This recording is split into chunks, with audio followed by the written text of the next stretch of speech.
नमस्कार। इन सूफी कहानियों की श्रृंखला में आज जिस कहानी को लेकर उपस्थित हुए हैं, ये कहानी है 3 बच्चों की। ये 3 बच्चे जो बेहद शरारती हैं, शरारती उद्यमी हैं और पढ़ना तो बिल्कुल भी नहीं चाहते। तो इनके पिता ने बहुत प्रयास किए, कई शिक्षक बुलाए अपने घर पर पढ़ाने के लिए, क्योंकि पाठशाला को तो इन्होंने सर पर ही उठा लिया था। पाठशाला के गुरुजी ने तो हाथ जोड़ लिए थे कि हम इन बच्चों को नहीं पढ़ा सकते।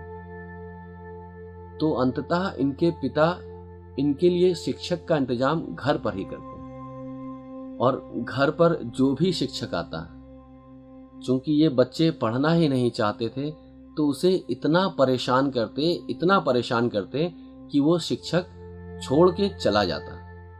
इस तरह न जाने कितने शिक्षक आए, लेकिन कोई टिक न सका। इन बच्चों ने किसी को भी टिकने ना दिया।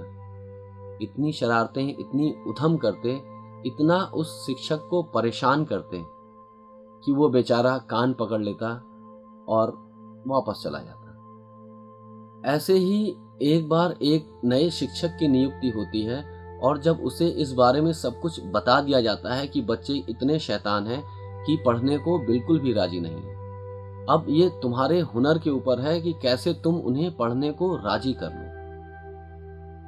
तो वो शिक्षक भी कहता है कि ठीक है, मुझे नए युग के काफी तरीके पता है, मैं इनको मनोविज्ञान के ढंग से पढ़ाना शुरू करूंगा।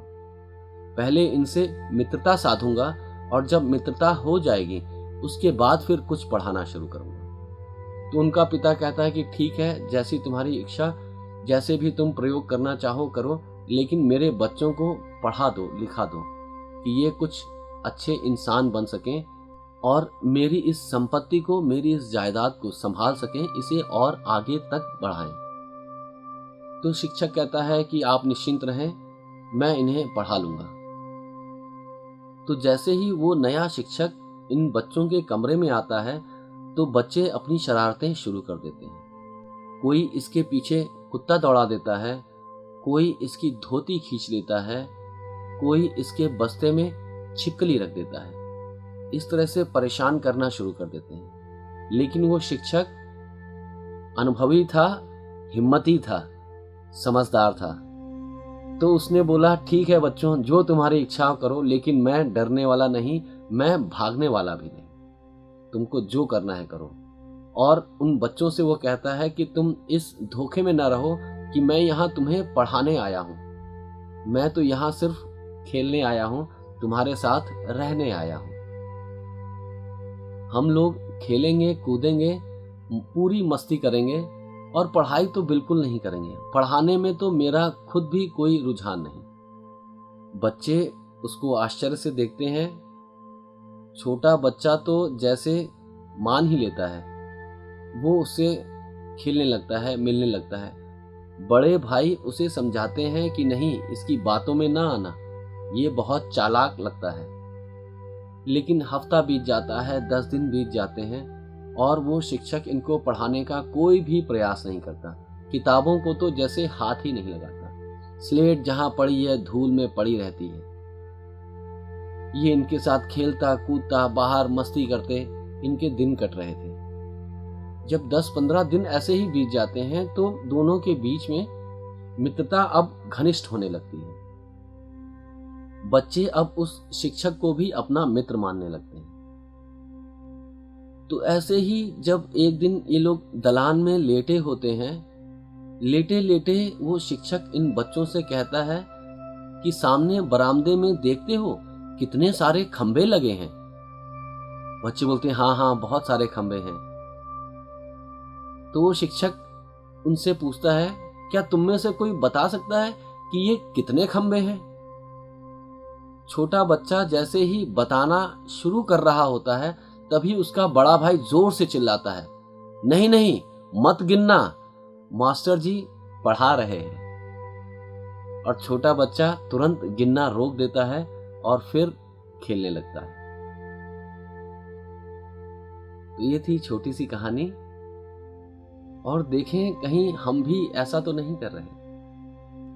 उन बच्चों की तरह कि हम पढ़ना ही नहीं चाहते, और अगर कोई हमें सिखाना चाहता है तो मात्र विरोध करने के लिए हम अच्छी बातें भी सीखने को राजी नहीं। हमारा विरोध इतना बढ़ गया है कि सामने वाला हमें कोई भी अच्छी बात बताना शुरू करता है तो हम तुरंत अपने अंदर कान बंद कर लेते हैं या फिर बहस करने के लिए तैयार हो जाते हैं। तो देखें, ऐसा न करें, अपने पैरों में खुद कुल्हाड़ी ना मारें।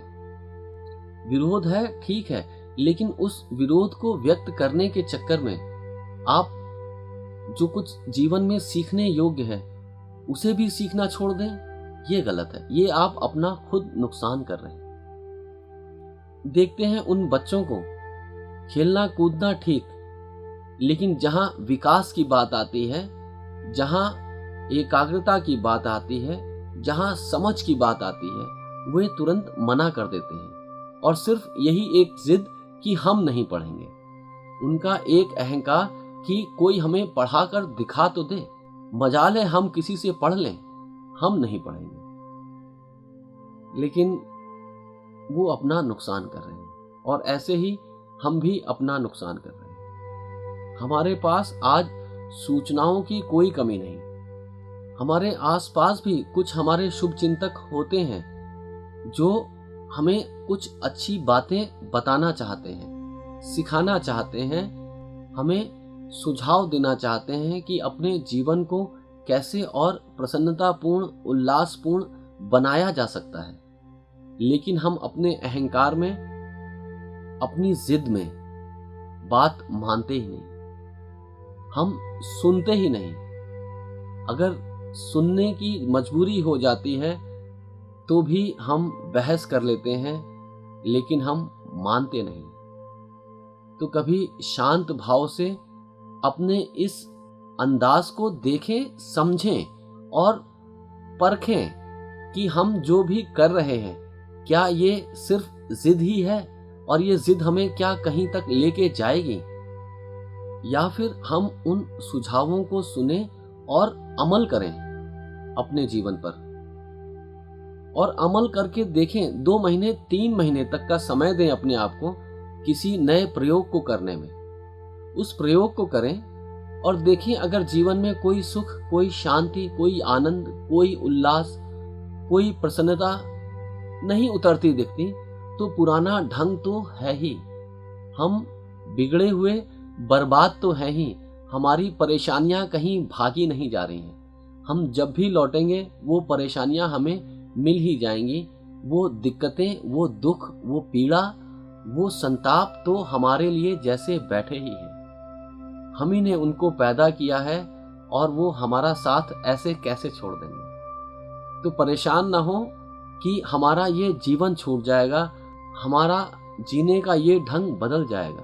ये ढंग तो आपका जाना पहचाना है ही, परिचित है ही, लेकिन इससे कुछ मिल नहीं रहा, कोई सुख नहीं मिल रहा। तो देखें, कुछ नए प्रयोग करें अपने जीवन के साथ में, और उन प्रयोगों को करने के बाद में निष्कर्ष निकालें कि ये काम करते हैं या नहीं करते। अगर नहीं करते हैं तो कोई नया प्रयोग करें, लेकिन जीवन है उसके साथ प्रयोग करते रहें, शांति की, आनंद की तलाश करते रहें, उस गुर को सीखने का प्रयास करते रहें कि जब वो गुर आप सीख लेते हैं फिर कोई दुख नहीं होता। नहीं तो वैसे बुद्ध ने तो ऐलान कर दिया कि जीवन दुख है, लेकिन साथ में ही ये भी कहा कि उस दुख से पार पाने का उपाय भी है, और फिर एक स्थिति है जहां पर दुख नहीं होता। तो देखें, अपने अंतरतम को टटोलें कि अगर तो आप दुखी हैं